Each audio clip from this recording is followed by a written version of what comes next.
this episode, we're actually going to cover turkey burgers. Now, I know a lot of you people are saying, I prefer beef with my burgers. I promise you, this recipe is very good. It doesn't taste a lot like beef, but it's good enough to make you forget about beef. So what we're actually going to do is we're going to start with just ground turkey meat. We're going to combine it in a mixing bowl. You don't need to really mush it up too much yet because we're adding ingredients. Then you're going to do less sodium teriyaki sauce. Not going to do a whole lot. You'll see left in this bottle we have, I don't know, probably about a third of it left. We're not even going to use that much. Just want to give a little splash for flavor, but you don't want to overpower it. Maybe about that much. I may have used, and we'll add a little bit more. I may have used probably 4 or 5 teaspoons. Tablespoons, sorry, at most. So kind of give that a good mix. Then we're going to add a bunch of honey. The honey is going to do kind of 2 parts. It's got a lot of flavor, but it's also really going to make sure that these patties stick together and keep their form when they're grilled. So just use a liberal amount. I can't really give you a measurement on this. That's more than enough though. You can't really get too much in it. Give that a good mix again.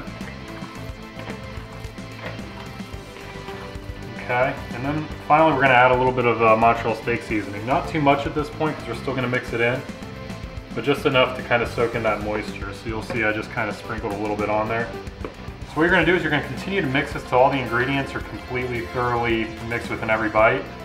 And then you're going to roll it into 5 equal patties. This was a 1.25 pound package of ground turkey. So what we're actually going to do is we're going to divide it into 5 equal quarter-pound patties. Then after we do that, we're going to go back through with the Montreal steak seasoning and season both sides to kind of get a sear layer. And we're going to lay them out and let them sit while we prepare the fire. So now we've actually formed all the patties. You'll see it's not an exact science. You just kind of pound them in your fist until they kind of have a roundish figure. They're not all perfect size. I usually like the bigger ones. My wife usually likes the smaller ones. Then after that, we coat it just with a little bit of Montreal steak seasoning, just to kind of lock in those flavors. So you'll see it's just a light dusting. Kind of push in with your hands, then flip it back over and do a light dusting on that. So we're gonna let the fire build. In the meantime, we have Jack Daniel's bourbon barrel wood chips soaking in water.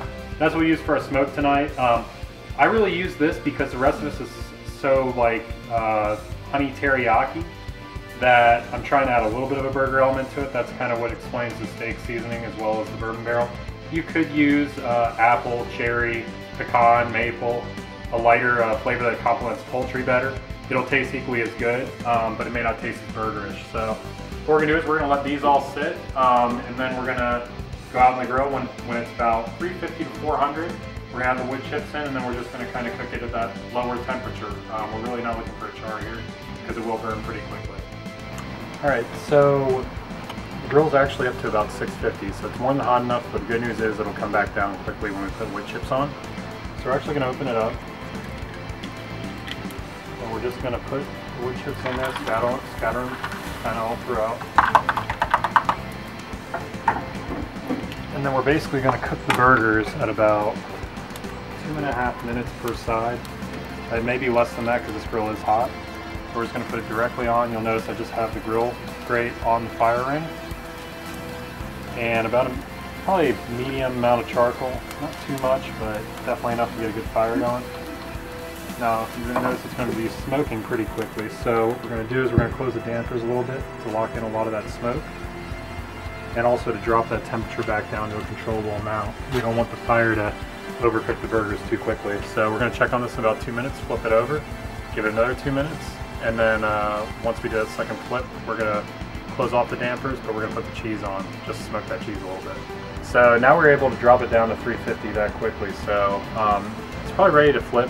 We left it on there for about 2.5 minutes. So we're gonna flip it once. The goal of these things is really just to flip them once. Now you'll see we already have some nice smoke coloring. You'll see when we flip these, we're gonna have decent grill marks. Oh no. Almost lost that one. So decent grill marks. You'll see the coloring is a little bit different, but that is because it's turkey. But basically, that just is indicating that it's cooking well. It should look like a turkey color.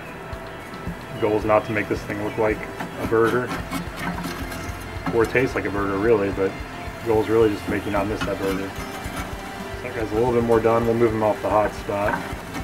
I'd imagine this guy's probably going to be equally as done. Yep.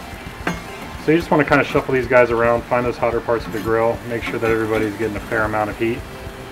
So we're going to let these guys hang out for about another 2.5 minutes, and then we will check on them one more time. So it's been about 2.5 minutes. We're going to give these guys a final flip. We really only want to flip them once per side. So we'll take a look. We left it wide open to get it back up to 400 while these cook. Yeah, I mean, these are looking pretty good. The grill marks aren't as significant, but you'll see that browning color. They actually look pretty good. So what we're going to do is we're going to do this final flip, and then we're going to put the cheese on. Now it's very important, you want to just pick the 2 burgers that you want to eat tonight, because your leftovers you're going to want to melt fresh cheese so you don't get that weird bubbling cheese. My assistant, which ones would you like? I want that one. This one? Okay, and I myself am going to take this one. So what we're going to do is we're going to close the dampers off completely, kill the fire, we'll let the cheese melt for another 1.5 minutes, and then we'll pull all of them off. Okay, so it's been about another 1.5 minutes, so we'll check on these, but the cheese should be pretty well melted. You see it's about perfect, just bubbling enough. So we're going to go ahead and pull these off. We'll start with the uncheesed ones first so we can stack on top. Very important. And then once we got those guys on, we'll go ahead and pile on the finished product. And then we will go inside and we will serve these up. Okay, so now we're going to assemble a sandwich. You'll see tonight we're going to have a side of Lay's light chips. Super low calorie, not much sodium. I just lightly dust them with salt and pepper because I'm a diva like that. But what we're going to do is we're going to grab our burger, we're going to place it in our patty.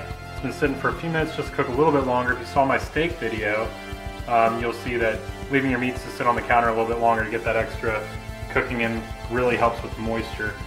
Now I kind of do like a southwestern thing. You'll see I'm just going to grab some of these pickled jalapeños, put a few on top, not too many, but a little bit. And I'm going to add a little bit of Cholula for some heat. I love spicy food, so I'm kind of particular like that. You can also just fix it like a regular burger, it'll be just fine. But as a healthier option, you'll see that we have it on these thin breads. Really, you'll be surprised. I mean, it's much lighter caloric-wise, it's less bread, but it really makes you appreciate the burger a lot more when you don't have a huge honking piece of bread around it. So we're going to take a few bites in a few minutes, and it looks delicious. It smells delicious. I wish you could be here. So now it's all done and assembled, we're going to take our first bite. Cheese is just melted perfectly over the bun. And you won't believe how juicy this is. You'll see it's fully cooked through. It's got that turkey texture to it, but all that flavor from the salt locking in the moisture while it was cooking and searing both sides. Really, it's like dripping juice right now. Delicious.